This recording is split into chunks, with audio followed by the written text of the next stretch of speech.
Pumarap sa GMA News si Claudine Barreto para pasinungalingan ang kumalat sa social media na patay na siya.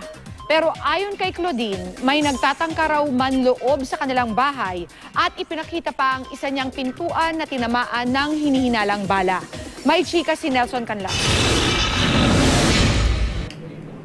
Tinungo ng GMA News ang bahay ni Claudine Barreto. Ang bungad ng aktres, buhay na buhay daw siya. Patungkol ito sa malisyosang viral post kahapon sa social media na nagsasabing namatay daw siya dahil sa overdose. Meron na nga ang Claudine na, na heart attack, isa naman na stroke.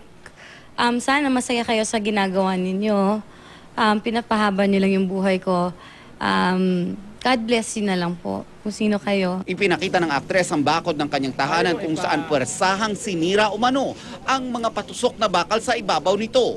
May nakita rin siyang hagdan sa ilalim kaya't duda niya may gustong manloob sa kanila. I don't understand why other people think na like si Raymart, akala niya siya yung pinatatamaan ko. Ngayon kung natatamaan siya, baka nga may ginawa siya.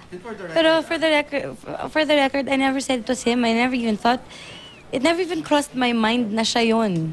Dahil mga anak niya yung involved eh. Ipinakita rin ni Claudine ang makapal na glass door sa kanyang veranda. Ang kanyang suspetsa na basag ito dahil natamaan ng bala o isang matigas na bagay. At hindi raw mukhang aksidente ang nangyari. Labis daw siyang nag-aalala para sa kanyang mga anak. Hindi ko pinapabayaan mga anak ko, I'm very vigilant.